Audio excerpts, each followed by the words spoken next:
That is 0976 161213, or contact us via our 24/7 hotline on 0975 442107. We also have branches in Monze, Luansha, Chongwe, and Livingstone. Ozeron Funeral Services. Come for affordable and quality services.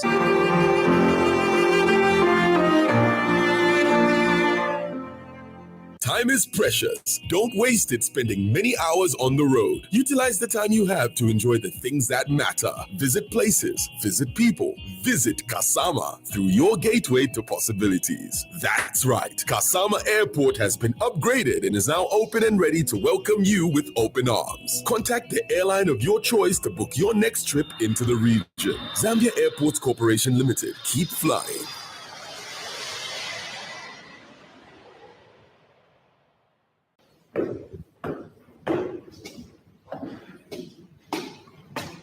Wow, that over there is a very nice Ford. Have you seen it? Of course. I have been looking at it since we got here. My worry is how people manage such vehicles and where they buy genuine parts from. I'm sure there's nowhere else apart from Shuma Auto Parts. They are the only supplier of genuine Ford and Mazda parts, which comes straight from the manufacturer. They have everything in stock for both latest and ordinary Mazda and Ford. They also stock service parts such as diesel filters, aircon filters, diesel pumps, steering pumps, turbochargers, engine overhaul gaskets, suspension parts, and body parts. If they don't have parts you're looking for, they can order within 5 to 10 working days. To top it up, Shuma Auto Parts also supply Maxxis tires and CST tires. Really? But where are they found? They are found on Chandram Sonda Road, Cruiser Auto Workshop in Lusaka. Call on 0979 192057 and 0960 747235. Email shumaautoparts@gmail.com. Shuma Auto Parts for all your genuine vehicle parts.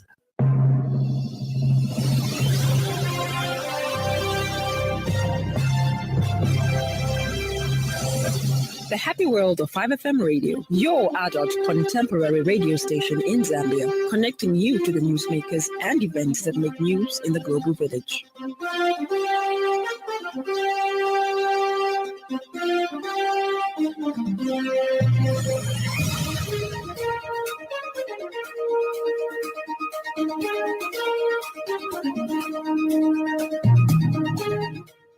Good evening. This is the 5FM main news at 18:30 with Judith Mwape.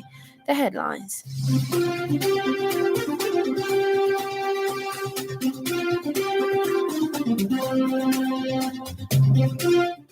ZAMSA suspends 8 staff to pave way for investigations. 28-year-old man arrested on allegations of having killed a 1-month-old baby.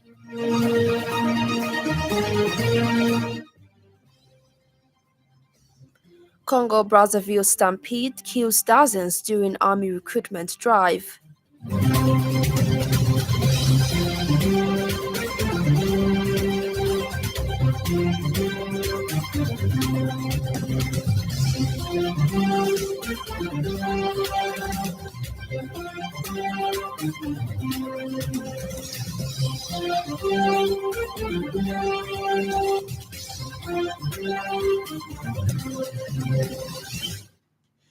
And now the news in detail.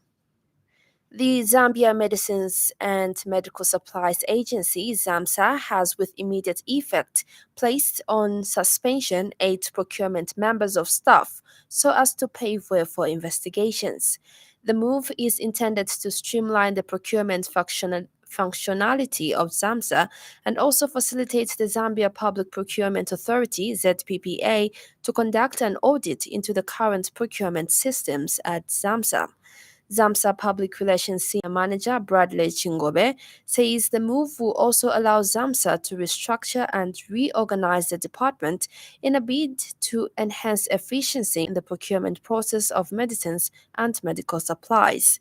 Mr. Chingobe says the authority aims to have a conclusive investigation within the next 2 weeks. He further explains that the suspended members of staff have been placed on a non-punitive suspension and will receive their full remuneration during the investigations.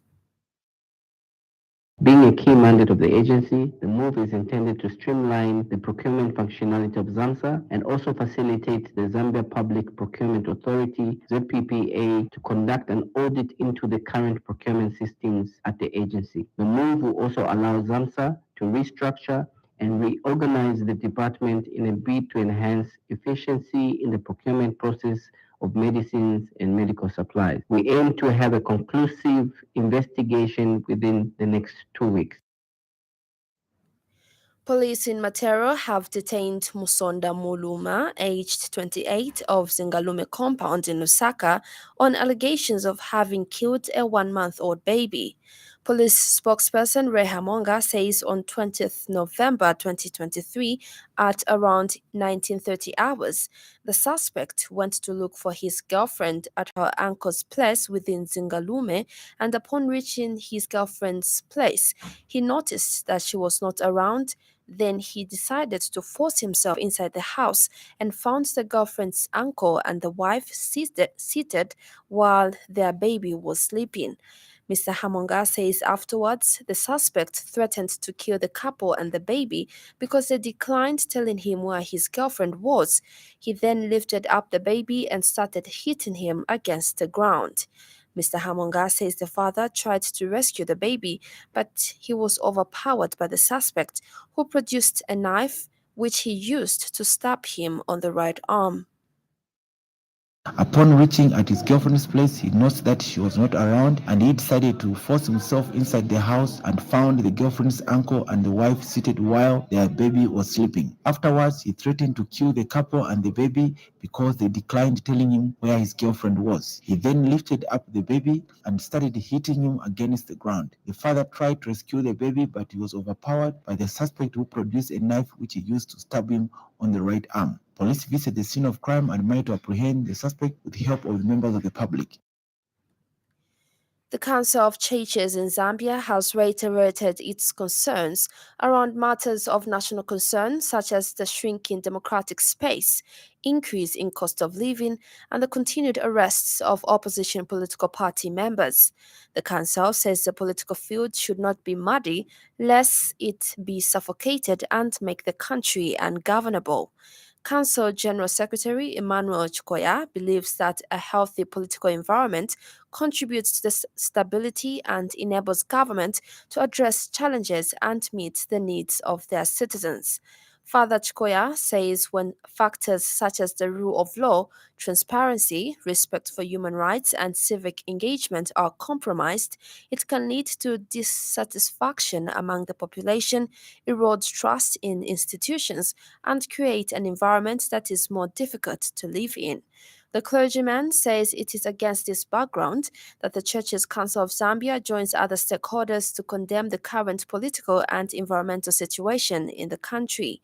He has also condemned in the strongest terms the redeployment of Mrs. Tandiwe Mende, Chief Registrar of Societies, stating that the redeployment raises more questions than answers.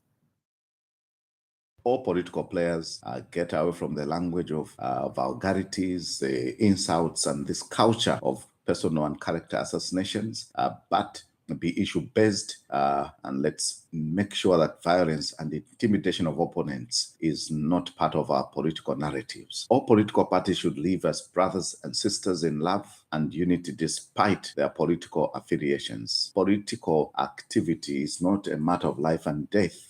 It is a battle of ideologies, a battle of visions and manifestos, and therefore it's about brains, it's about thinking.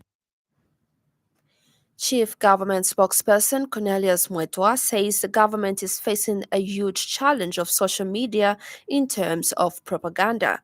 Addressing diplomatic staff at the Zambia embassy in Ethiopia, Mr. Mwetwa, who is also Information and Media Minister, said it was unfortunate that some people in Zambia were abusing social media to sway citizens from appreciating the good works and economic development that has been recorded by the government.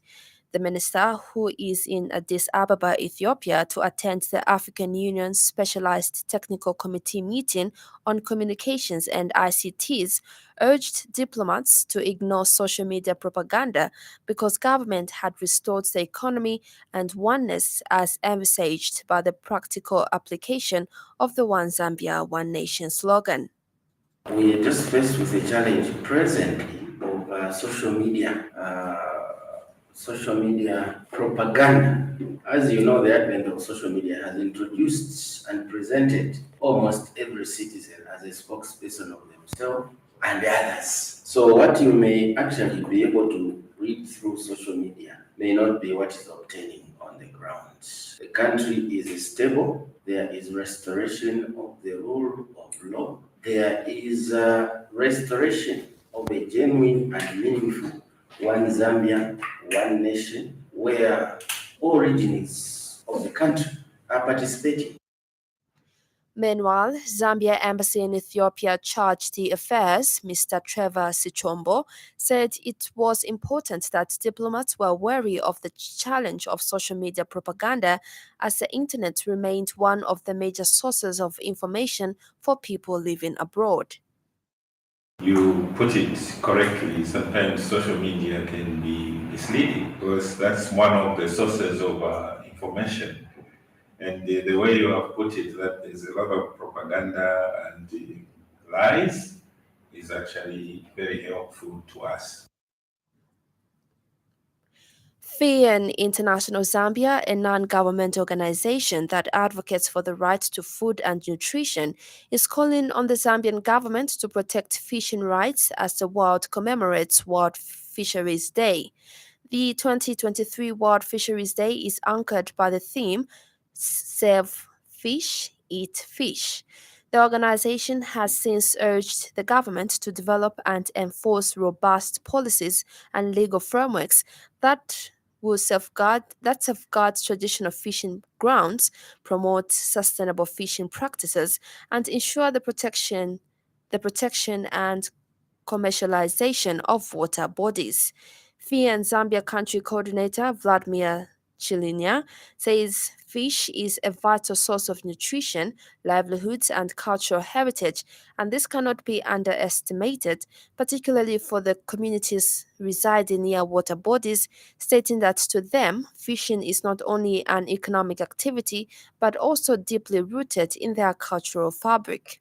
It has been observed that there is an increasing report of violation of fishing rights, particularly for local communities who normally hold customary tenure systems. This violation is being done by large investments, which often result into displacement, restriction from the communal and customary fishing grounds. Pollution of water resources is also rampant. The state is also increasingly acting in favor of large investments at the expense of local fishing communities.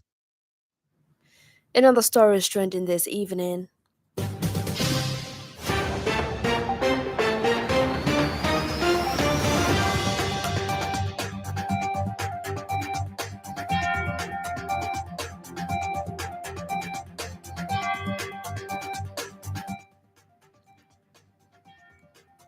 The Human Rights Commission has condemned the alleged torture of a suspect to death at Mukushi Police Station in Central Province on 19th November 2023.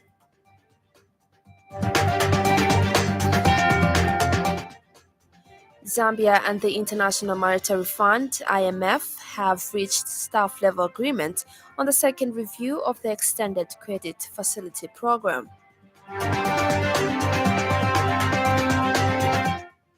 Up next, the business news. 5FM Radio Business News. We mean business. Keep you current in commerce, trade, and industry, local and global. It's our business to keep you informed about business. Civil Society Organizations Debt Alliance coordinator Peter Mumba has advised government to make use of the critical minerals the country is endowed with, such as copper and lithium, among others, to maximize revenue generation as it deals with debt situation. Speaking when he featured on the Tuesday edition of the Burning Issue program, Mr. Mumba says the country has strategic minerals which can help the government to come out of both external and internal debt, to ensure that there is a value addition in the manner and that there are maximum benefits from the resources. Things that attract investors to a country, issues such as peace, issues such as stability are also quite significant. And I think there has always been a call from our side as the civil society organizations at Debt Alliance to say that we should have a cost-benefit analysis of some of these treaties. Are we losing out more than we are benefiting, or are we benefiting more than we are losing? So that even before we employ or give some of these tax holidays, we have an understanding of what really is at stake. Because I think evidence has shown that we are losing quite a lot. Speaking during the same program, Center for Trade Policy and Defense Research Associate Matilda Kaliba says going forward, should reduce on borrowing so that there is a deliberate plan to develop the country. To get this agreement that has been so much sought after for the past almost 6 years, would say, so hence the celebration, and rightly so, because it wasn't an easy process, and to get to this point, was quite a milestone for the country. And now from there, in terms of preparing the minds of Zambians, I think Zambians that are in the know what IMF is all about. Those that have lived for the past 3-4 decades, they know what happened in the early 90s. Okay, when the first time we quoted the IMF. 5FM Radio Business News. We mean business. Keep you current in commerce, trade, and industry, local and global. It's our business to keep you informed about business. And now on foreign news, at least 37 people have died in a stampede during an army recruitment drive at a stadium in Congo-Brazzaville, the government has said. Some people tried to force their way through stadium's gates in the capital, Brazzaville, causing the stampede, residents have been quoted as saying. Last week, the army announced plans to recruit about 1,500 people between the ages of 18 and 25. Many people were injured in the crash, a government statement said. Here's Rwanda from the BBC. The government in the Republic of Congo says a crash at a stadium in Brazzaville has killed at least 37 people and injured others. It happened during a recruitment drive by the army at the sports venue in the capital. Lee Candler with the BBC News. Israel's Prime Minister Benjamin Netanyahu has said progress is being made in negotiations to free hostages held by Hamas and other groups in Gaza. Qatar, acting as a mediator, has also voiced optimism. The news follows an earlier statement by the Hamas leader Ismail Haniyeh. The UN Children's Fund has warned of a tragic and entirely avoidable rise in the number of children dying in Gaza because of a lack of water and fuel. UNICEF said the average monthly reported cases of diarrhea among children have increased by 10 times since the war broke out. And finally, in sports news, Zambian clubs could be on high alert with the huge financial benefits that come with participating in the CAF Women's Champions League. South African giants Mamelodi Sundowns are back on top of the African women's game after defeating Morocco's SC Casablanca 3-0 in the CAF Women's Champions League final on Sunday. A brace from top scorer Tolekele Rafile and Boitumelo Rabale's strike earned the South Africans victory in Cote d'Ivoire as they reclaimed the title they relinquished last year.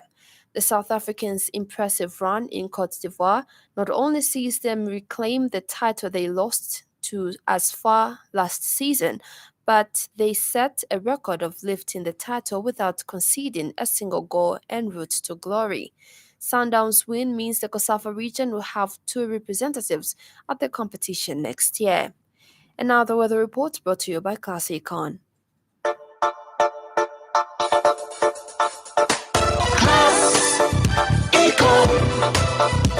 Class Econ Roofing Africa. Class Econ Roofing, plot 17100 off Katanga Road, 150 meters from Mumbwa Road, Chinika Industrial Area, Lusaka. Class Econ Roofing. Class plus economy. Class Econ. Class Econ Roofing Africa. Class Econ. Southern, northwestern, Copperbelt, Luapula, and northern provinces will be partly cloudy, slightly windy and warm to mild with isolated rain and thunder. Western, Lusaka, Central, Eastern, and Muchinga provinces will be partly cloudy, slightly windy and warm to mild with a chance of rain and thunder. That ends the weather report.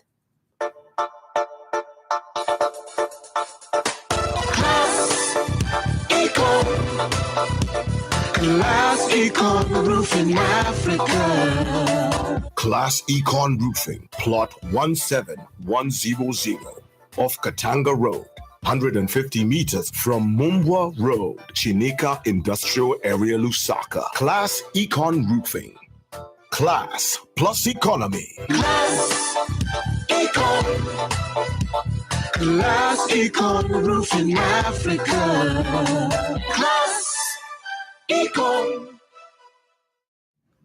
And that item brings us to the end of the news this evening. But before we go, a recap of the top stories.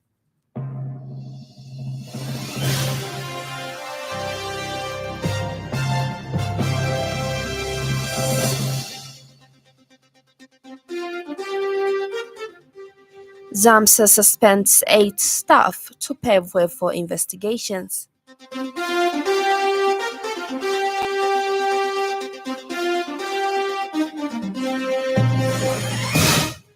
28-year-old man of Zingalume compound arrested on allegations of having killed a 1-month-old baby.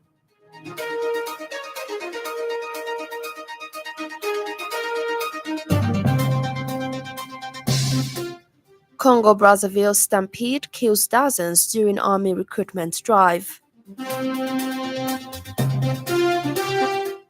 For more news, follow us on Facebook, 5FM Radio Zambia. On behalf of the entire news crew and the technical department, thank you for listening to the Happy World of 5FM. Stay safe and stay tuned to 5FM Radio. I'm Judith Mwape. Good evening.